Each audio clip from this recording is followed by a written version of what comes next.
Boa tarde a todos, a todas. Estamos aqui mais uma vez em mais um episódio Transicast, um podcast que é para toda a diversidade de pessoas, de entrevistas, de convidados, trazendo entretenimento para vocês. Eu sou Jade Nayade e hoje estou aqui com uma convidada super de honra, uma convidada maravilhosa, que assim, a gente estava conversando. E ela tem uma história muito bonita de vida, de luta, de academia. Estou aqui com a nossa querida Nair Beck. Quer fazer as honras? Muito obrigada, Jade. Estou muito feliz de ter sido convidada aqui pela Jade, participar aqui dessa entrevista. Espero que dê tudo certinho, né, Jade? Nós sim. Temos que ficar bem à vontade, você para o nosso ouvinte, né? Nosso telespectador. Com certeza. Eu sou grata por isso. E para todos ficarem sabendo, né, para todos nós, eu gostaria de dizer, Nair Beck, ela é escritora, jornalista, poetisa, radialista, acadêmica da Academias de Letras do Brasil, da Seccional de Limeira, São Paulo, acadêmica da Academia Mundial de Letras da Humanidade e vice-presidente da Seccional de Iracemápolis, São Paulo, e presidente da SOL, aqui de Limeira, São Paulo. É um currículo bastante grande. Nessa área, né? Eu falo sempre que foi uma reinvenção na minha vida, né? Graças a Deus, com 80 anos, a gente parece que, mas como que fica em evidência? A gente vai caminhando, né? Como fizemos na nossa juventude. Sim. Eu creio que foi meio assim, viu, Jade, que as coisas foram acontecendo. Mas eu caí que nem um peixinho na água, porque eu escrevo desde os 9 anos de idade. Mas fui publicar meu primeiro livro, os meus poemas, com 75 anos. Eu costumo dizer para todo mundo que não existe idade. É assim, a gente floresce cada um no seu próprio tempo, né? Sim. Eu acho isso uma coisa muito bonita. As pessoas às vezes se cobram, né? De, por que com 20 anos eu já não estou escrevendo, eu não estou fazendo os meus programas? Sim, verdade. A gente tem o nosso próprio tempo, né? Tem esse tempo. E eu gostaria que você contasse um pouquinho da sua trajetória de mãe, bisavó e escritora e acadêmica para nós. Um pouquinho, né? Eu sou a terceira de uma prole de 11. Meu pai faleceu com 48 anos, a minha mãe ficou com 10 filhos, né? Vivos. Nós perdemos um em 59, meu pai morreu em 63. E comerciante do mercado municipal, ele trabalhou muito pelo mercado, para sair do mercado modelo. E essa dinâmica do meu pai, ela foi influenciando a nossa vida. Mas teve um período que meu pai adoeceu gravemente e nós tivemos que sair do ginásio, sair da 2ª série do ginásio. Nossa. Mas o que eu aprendi no Castelo Branco, né, tinha uma metodologia muito boa, que tudo que a gente aprendia de verdade. Sim. Né? E nós tivemos que deixar, eu e a minha irmã mais velha, deixamos a escola e vamos trabalhar. Então, fomos comerciantes, que dá essa facilidade de comunicação, né? Essa versatilidade. Né? E ele gostava disso, muito, não deixava a gente trabalhar para os outros. Deixou a minha mãe também instaladinha no mercado, já com uma loja Casa Silva na época. E a gente aprendeu a conviver com pessoas, tá ali. E eu escrevia, mas dispensava todos os escritos, porque justo eram acrósticos, né? Que escreve o nome, depois monta o poema. Tinha professora depois, até que elogiava a crônica que eu fazia, as redações, né? Falei, mas quando eu fui voltar para a escola, eu já estava no meu 5º filho, e estava lá. E no decorrer da minha história, nós tivemos a guerra que não saiu, né? Que é a Revolução de 64. Sim, a gente estudou E isso. eu fiquei grávida estava grávida do meu segundo filho. Tive uma depressão pós-parto muito séria. Eu não lembro de nada. Até hoje eu não consigo lembrar, eu quero pensar. Mas eu fazia isso aí, o que eles contavam que eu fazia, doutor Dantas, que, né, eu falo graças a ele também. Minha mãe pegou o menininho, levou embora quando ele nasceu, porque ele nasceu em maio, e a Revolução parou em 64. E eu fiquei com aquele trauma de... Eu tinha os irmãos, eu acho, medo de guerra, de levar. Nossa, se eu não tivesse sarado, como que eu viveria agora com esse tempo de guerra de novo? E eu nasci, a minha mãe falava, né? Você nasceu em plena guerra. Eu nasci em 43, né? 24 de março de 43. Então, nessa trajetória de muitos irmãos pequeninos, a gente foi aprendendo com a minha mãe a servir, né, a dividir tarefas, trabalhar. Com 11 anos, Jade, eu olho para o meu bisneto de 12 anos, eu não consigo imaginar uma cestinha de banana. Eu ia vender banana, eu morava na rua Cunha Bastos, ia vender banana na Vila Queiroz. Nossa, era Dá uma... para imaginar. E aí eu encontrava com meus colegas que estavam ainda estudando, né? E eu já estava saindo com meu pai, teve uma artrite reumatoide, ficou paralítico lá na cama. E nós tivemos que tocar o comércio pequeno que estava iniciando na época. E eu vendia banana para poder ajudar também. Meu irmão fazia, a gente chamava de mascate, né? Ia vender nas fazendas. A gente ia ajudar, que aquelas... Eu não consigo imaginar as crianças. Então, nós somos muito cedo... Eu falo que ensinados. Meu pai era muito trabalhador e minha mãe também, né? Assumindo a lojinha lá do meu pai. Eu sei que quando eu voltei para a escola, que eu já estava com meu quinto filho, estudei no Colégio São José também, né? Os primeiros anos foram no Castelo Branco, e esse aí eu fui fazer o supletivo. E eu fui fazer o supletivo, nem era assim, eu quero estudar agora. Não, era para poder mudar de trabalho. Nesse tempo eu estava trabalhando no INPS 8 horas por dia e criando filhos, tive mais 2 filhos trabalhando. E eu queria passar para o Banco do Brasil, que eram 6 horas só, né? Sim. E é porque era muita ausência, porque eu, além de tudo, exercia cargo de chefia que me ocupava.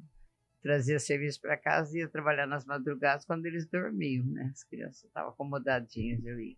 Então, é trabalho, muito trabalho, mas eu sempre amei ler. Eu nunca fui para o banheiro sem um livro na mão, eu acho. Era tudo, A gente tem tudo. aquele... Eu vinha de berço já, de Tinha já, de criança. aquela coisa assim de leitura, eu gostava, eu lia de tudo.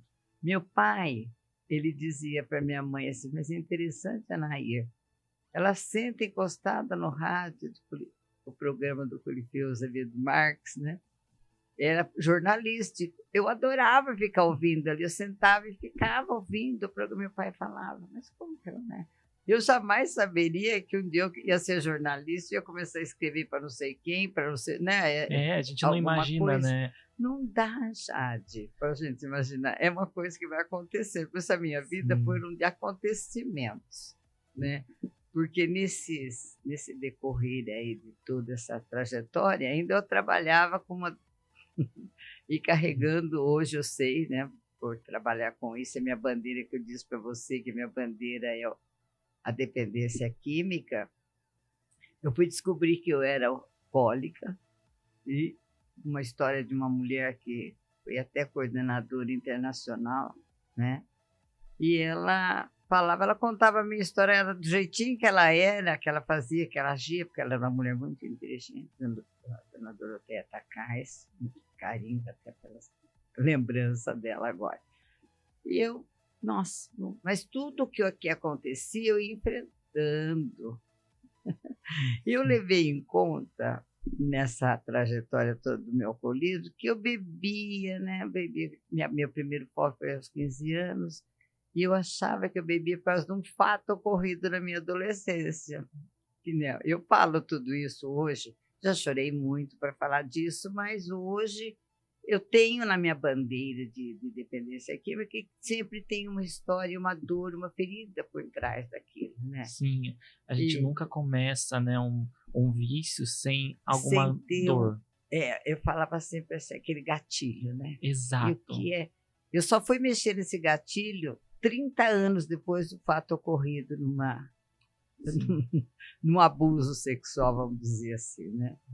E eu achava que era por causa daquilo. Não, foi perdão que a senhora não deu. E trabalhei com isso, né? 16 anos eu estive com uma casa de recuperação, saí do INPS para cuidar do meu filho dependente e a vida foi levando. E eu tinha vontade de escrever. Eu pensava que eu queria escrever minha história, sabe? A biografia. Achava que um dia eu ia escrever minha história. Já está escrito, meu, agora de vida e superação, né? E com isso eu fui alimentando alguma coisa que eu não sabia no que ia dar. Um dia eu falei para minha filha assim, Cris, eu acho que eu vou juntar umas coisinhas que eu tenho aí, uns escritos, eu vou fazer que nem um cartão de Natal para dar para vocês guardarem, né? A gente vai, esse envelhecimento, né, que todo mundo fala, agora vai envelhecer. Eu nem percebi que eu estava também envelhecendo, né? A gente vai deixando a vida levar, e a gente esquece do tempo, verdade, né? Jade. Eu fiquei assim, ó, eu vou fazer um livrinho, porque eu não sei quanto tempo eu vou viver. Nessa altura do campeonato, sabe quantos anos eu tinha? 77 anos, já quase assim. Com 75 anos eu escrevi o livro, depois para publicar, né? Aí, de repente, as coisas começaram a acontecer. Virei escritora na boca do povo. Então, assim, você já foi sendo preparada ao longo da vida com uma bagagem desde muito bem novinha. Sem perceber. Então, quando eu falo hoje que eu tenho um programa de rádio, sou radialista, e tenho um programa de rádio para a terceira idade, gente, não olha para o envelhecimento, envelhece naturalmente, porque nós estamos envelhecendo desde quando nós nascemos. Exato, assim, o tempo ele vai passando para todo mundo. Vai para todo mundo, né? Então, eu já tenho pessoas no meu grupo de terceira idade escrevendo, um casal cantando, mas já teve até um show lá, que nós guardamos o nosso talento para não sei quando. E agora, graças a Deus, com toda essa longevidade agora, né? A gente vai pôr, o artista vai pôr a arte dele. E eu costumo falar que a gente não pode esperar a hora certa. Não tem hora certa. Nem para começar, e agora eu falo, a mais linda é aquela da gente não sabe quando vai terminar, né? E a gente não pode pensar no fim, a gente tem que fazer na hora que o divino quiser, né, fechar as cortinas. Ó, Jade, é vivendo. Mas como que ia dar nisso? Como que eu sabia que ia acontecer aquilo, né? E eu até falo, né? Logicamente, que se os meus irmãos virem, agora vão ouvir que eu tive um problema. Eu nunca contei para minha mãe, nem para meu pai, para nada, para ninguém. Nossa. Aí foi indo, o tempo foi passando, dei o tal do perdão necessário para não ter mais vontade, não tenho mesmo essa. Então eu tenho o que partilhar. E nessa casa de recuperação, a metodologia, oração e trabalho, conduzir a pessoa a ter esse encontro pessoal com Jesus para dar esse perdão para a mãe, para o pai. Olha, tinham homens que berravam na hora de dar o perdão.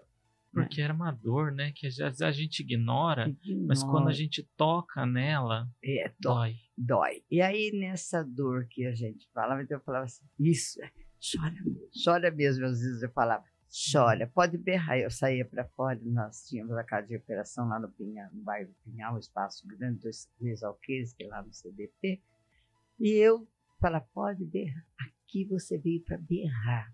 E eu contava de como foi a minha, né, que eu ensopei a minha camiseta tanto chorar. Ô, irmão Bernardo, e agora? Mas por que eu chorei tanto? Por causa da dureza de coração. A gente segura por muito tempo, né? Muito tempo, e a gente se torna só vítima.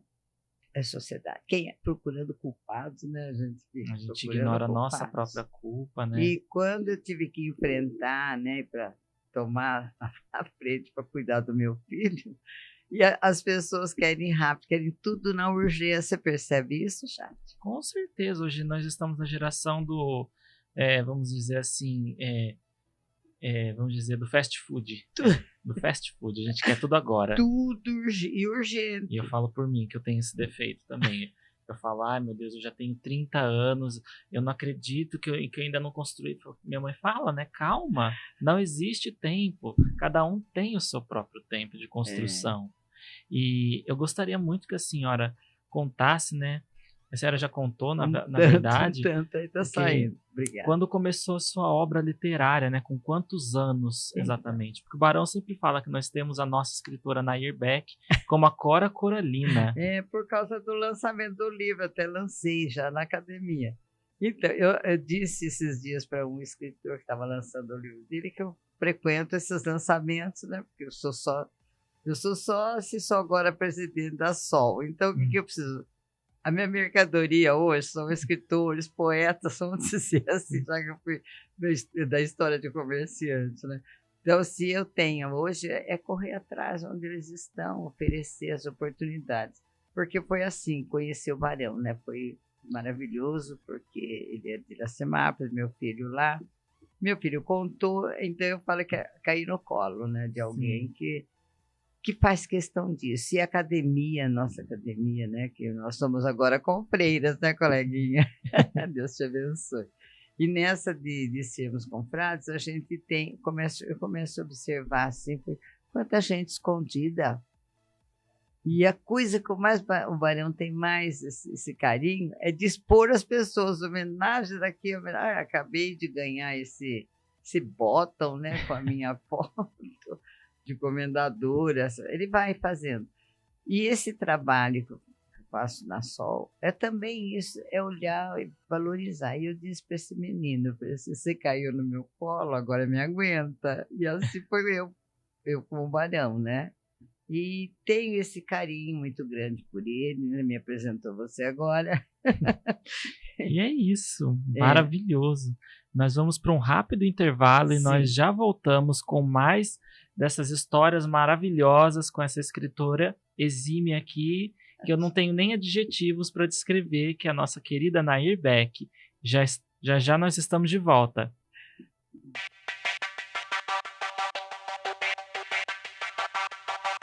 Quando ela chega o tempo fecha, o perfume dela é frente fria. Quando tu sente, cê pira, se pede na galega. Eu sei que meu olhar te hipnotiza. Você não tem saída, eu sou sua rainha. Escravizei teus medos, despertei desejo. Você caiu facinho na minha ladainha. Congelei sua alma com meu beijo. Você não tem saída, é escravo no meu reino. O meu veneno fez você cair na minha. Agora você sabe, sou sua rainha. Já me acostumei com a coroa e você chamando patroa, minha patroa. Quando ela chega, se treme, abala, desaba, meu bem. Ela chega, se treme, abala, desaba, meu bem. Quando ela chega, se treme. Quando ela chega, se treme.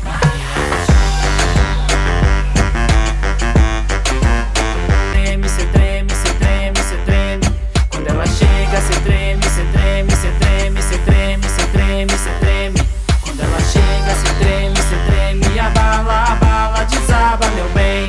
Ela chega, se treme, abala, desaba, meu bem. Quando ela chega, se treme. Quando ela chega, se treme.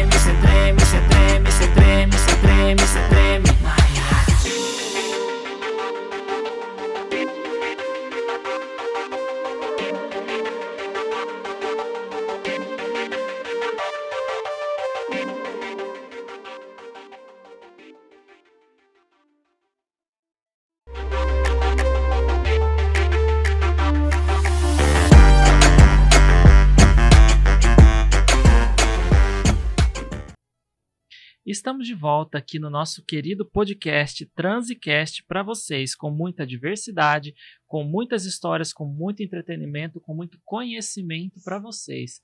E agora estamos de volta com essa maravilhosa escritora aqui, a nossa querida futura doutora Nair Beck. Mais para frente eu vou querer saber mais sobre isso. Agora, eu gostaria muito que a senhora contasse qual foi o seu primeiro livro de poesias. Foi Meus Poemas. Meus Poemas. Foi um... Eu falo que foi um compilado de alguns trabalhos que eu tinha, que eu participei também dos Talentos da Maturidade lá de Santander, né? Então eu comecei a escrever. Aí eu escrevia de tudo um pouco, né? Grandes poemas ou pequenos, ou trovinhas, né? E comecei a brincar com as letras, meu, amei. E coloquei os textos num livro, ofereci para meus filhos, meus genros. Aí o rapaz da gráfica, com muito carinho, Renato, ele falou: dona, isso aqui dá um livro, dona, a senhora tem mais que eu falei? Tenho, mas se der a gente põe, né? E fiz o livro. E o meu livrinho, mãe, livro, a senhora tem um livro, mãe. Ela abraçava o meu livro e falava: olha, ele é simples, né? Ele é simples, mas rendeu academias porque caiu nessa mão que eu disse para você do Barão. É na hora certa, no lugar certo, No com lugar a pessoa certa, né? Exato. Você estava contando do Barão, que caiu nas mãos certas. E, assim, você fez parte de várias academias. E como você iniciou, e como as pessoas podem fazer parte, assim, você sabe dizer para nós? É sempre por uma indicação, né? Trabalho. Eu tenho lá, por exemplo, a Sol. Da Sol, quem é o lançamento de livros, vem fazer com a gente, sabe? E aí vai acontecendo, né? E eu fiquei... Então, eu estava dizendo que quando eu fui convidada para... Eu posso contar um fato aqui para a Academia Mundial de Letras da Humanidade. Eu estava doente. E o doutor Camilo, que é o nosso presidente mundial, ele disse assim: não morra agora, senão eu vou ter que dar nome de rua. Essas pessoas que gostam de homenagear, eu nem sabia. Eu só ouvia falar da Academia de Letras do Brasil e admirava, lógico, Machado de Assis, aquelas coisas que eram livros que eu tenho. Eu tenho lá, não é uma biblioteca em casa, mas eles são estragados, assim, de tanto ler as capas, que eu lia muito, emprestava, voltava meio machucado, né? Meus netos gostam de ler também. Então, agora eu falo assim, não tem idade, porque o Barão está dizendo que eu tenho um bisneto de 8 anos que lançou um livro esse ano. Então, são legados que a gente vai deixando. E tem um amigo também, né, o Fiore, que iniciou esse trabalho do Verso Amigo. Eu entrei no Verso Amigo 3. Sim. Né? E agora nós já vamos indo para o Verso Amigo 6. Eu conheço. Colocando o nosso trabalho. E isso daí deixa a gente assim, fala assim, nossa, quantos escritores eu aprendi a admirar e amar pelos livros do Verso Amigo. Que eu não cada poema tem uma história. E eu não conheci pessoalmente vários. 2 eu conheci antes de morrerem. A Heloísa, que é da Ali, né? Que era da Ali. Então, nós temos, assim, essas... Nossa, mas você é acadêmica? Não, a senhora já é. Falei, opa, agora deu, né? Agora ficou sério. Agora ficou sério. E o que eu faço? Só aceito o convite, porque a senhora não é nada pelo que a senhora vai fazer, porque a senhora já fez. Sim, a senhora já tem uma história de muita literatura, já uma bagagem de vida muito grande. É verdade. E dos 10 irmãos, só eu fui para a linha da arte, né? A gente costuma falar, né? Toda família tem um artista e toda família tem um matemático. Sempre tem aquela pessoa que é diferenciada, né? Até o padre Maurício, que foi meu companheiro no tempo que cuidava de uma casa de recuperação.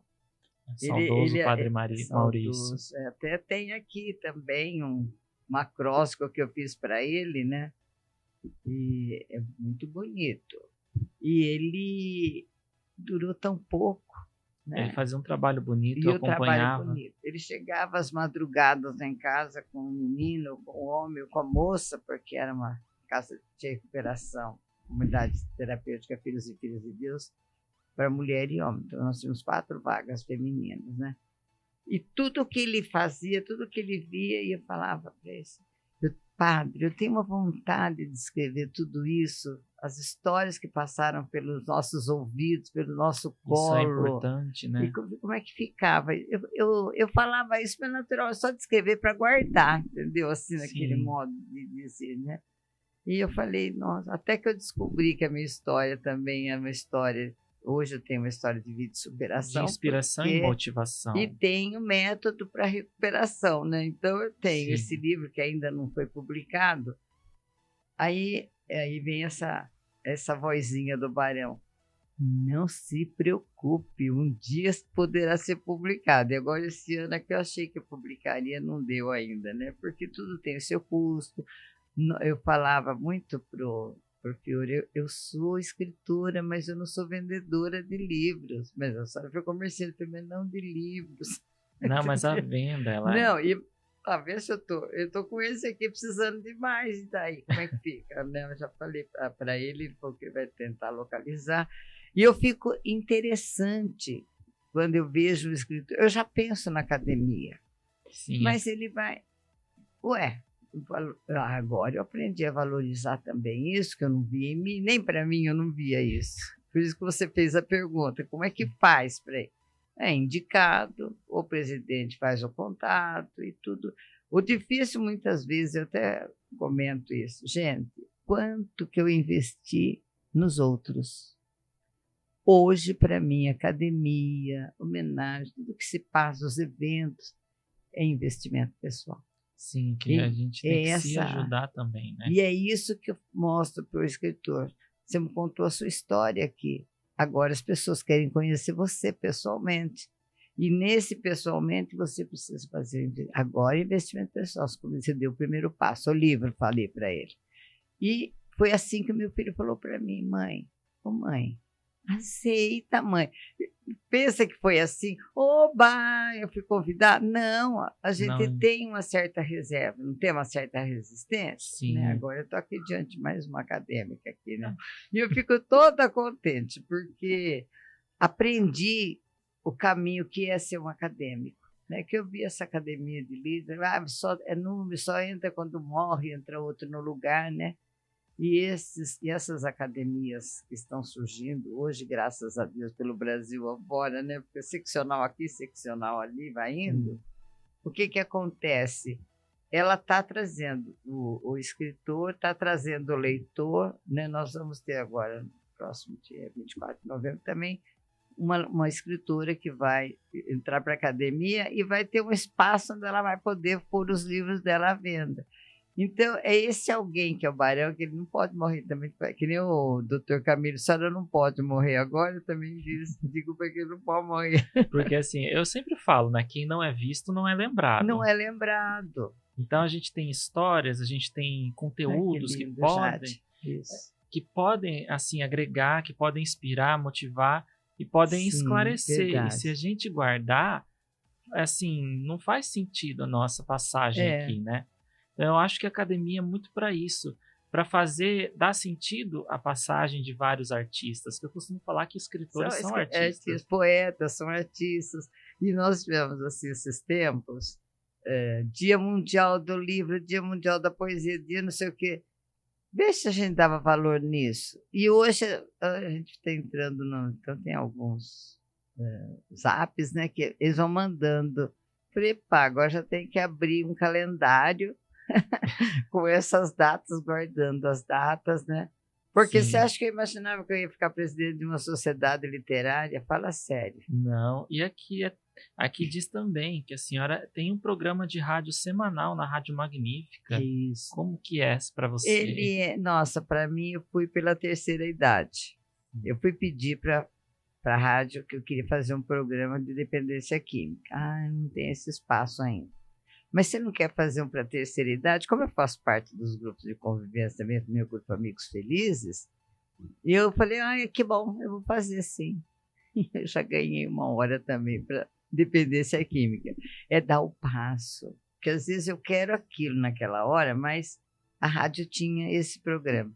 Gente, aí eu tenho lá meu quadro, falando de poesia. Então, sabe aquele conjunto de fatos, acontecimentos? A gente precisa do primeiro passo, há uma única oportunidade para florescer um jardim todinho. Sim, e vem vindo, o pessoal quer participar, gosta de participar. Nós tivemos agora, nesse sábado, por exemplo, um programa maravilhoso, né? E é porque eu vou também com as datas, né? Outubro rosa, setembro verde. Eu trabalho esse período, né? Agora vai ser novembro Azul, azul, contra o câncer né? de próstata, E eu né? vou indo, né? E os convidados gostam, porque rádio é bem amplo também, não é verdade? Então rádio é uma coisa que vai evoluindo com o tempo, ela vai se Muito amplo. modificando, E né? vai longe, né? A gente nem imagina. Então, quando fiz o curso para rádio, a gente aprendeu isso. Se um elogiar ou criticar, você considera que tem 100. Sim. 100 pessoas. Então, a gente aprendeu a fazer um pouco dessa multiplicação com os retornos, com os que voltam. E eu tenho até assim, já só a pandemia eu tive que parar por causa da idade, né? Eu era impedida. Então, eu gostaria muito que a senhora falasse desse próximo evento que vai ter da academia, né? Que inclusive nós temos aqui, né? Que chegou pra gente o kit da Inoar. Que nós vamos receber lá, esse kit. E eu queria muito que a senhora desse uma palhinha pra gente de como vai ser esse evento no dia 24 agora. Queria que a senhora comentasse. Então, muitas homenagens também já, né? Posse de novos membros. E, olha, gente, eu fiquei assim, até fiquei um pouco chocada quando ele me disse, Dona Naíra, eu tenho aqui, a senhora vai receber um título de... mais um título de academia, né? A gente vai ter uma posse da academia também. Mas não, senhora, a senhora vai receber um título honoris causa. Explica para mim. Eu falei, é verdade. Me explica a verdade. No jornalismo. A senhora está atuante, a senhora está com a rádio, o seu programa na rádio é meio jornalística. Eu falei que ele é bastante jornalismo, mas é meio jornalismo, porque eu ponho muita emoção. E o jornalismo a gente não põe. É mais técnico, né? É mais técnico, não põe emoções. Ele fez toda a senhora, tudo bem. Mas a senhora vai receber o seu título de honoris causa. E agora ele me chama de doutora, né? Quando E ele daí fala que eu falei comigo. para a senhora, né? Que a gente descobriu o porquê da doutora Nair Beck. Doutora. Então ele me chama de doutora, né? Ele é o primeiro que pensou no fato. E ele tá... Se quer saber, ele está mais feliz do que eu ainda, assim, que ainda não caiu a ficha. A gente demora para perceber, não? Perceber. Será? E ele vibra quando ele pensa no homenageado, como ele pensou na Patronesse lá, ele vibra. Quando ele fala alguma coisa para a gente faz uma indicação, ele vibra. Se o escritor entendesse essa vibração que eu já percebo e sinto, né, fico feliz. Olha, o primeiro convite já estava dizendo sim, não, isso você precisa trabalhar. É difícil, às vezes, para a pessoa entender o que é ser um acadêmico, né? Que diferença que faz na sociedade. Isso que você falou, tem que ir mostrando, porque vai ficando esquecido. Exato. E, assim, todos nós, assim, a gente está muito entretido com tanto conteúdo, com tanta informação, com tanta história. E um programa só é muito pouco tempo para a gente discutir, para a gente conversar, esse papo gostoso. Infelizmente, nós temos que encerrar essa conversa. O tempo não... Né? Eu fico à disposição, viu? Eu estou muito grata pela senhora ter aceitado o meu convite. A gente fica até assim, né? Assim, eu li um pouquinho da história da senhora, dos seus trabalhos. Eu falei assim, né? Como é que eu, tão jovem, vou receber assim uma pessoa com tanta bagagem? A gente fica até um pouquinho com medo de errar, né? Imagina, eu que agradeço. Eu estou muito feliz de estar aqui, viu, já. Eu espero Tenho muito respeito por todo esse trabalho, né? Eu trouxe os meus livros para mostrar, porque eu falei assim, a gente não está só num livro, que agora vai sair o outro, mas a gente já está nesse Verso Amigo, aguardando o Verso Amigo 6. Participamos de uma coletânea lá em Iracemápolis, essa coletânea, que também eu fiz uma homenagem ao meu pai. Então, são espaços que vão se abrindo e a gente vai aceitando, né, ser introduzido. Mas eu louvo a Deus também por você, pela muito sua obrigado. História também. Todo mundo tem história, né? Você tem a Com sua, certeza. tem a minha, e nós vamos caminhando juntos. E essa mão dada que eu sempre falo do Barão, né? Assim, tem essas mãos dadas dele, tem dado uma grande força para nós todos, viu? Tantos os confrades e confreses, todos nós que estamos ali, Eu acho que a gente vai ter que passar essa oportunidade, que nem a minha história. Quando eu conto a minha história de vida lá do meu livro biográfico, eu falei, eu não posso ter vergonha, eu passei, eu vivi, tenho uma história. Eu só está contando as vantagens. Não, esse é o mais normal, a gente só conta vantagem, mas a gente contando uma história, aquilo que é verídico marca na minha vida e na vida do leitor, do ouvinte, do nosso telespectador, que fique à vontade. E é isso, gente. Nós ficamos por aqui com todo esse conhecimento, com toda essa informação.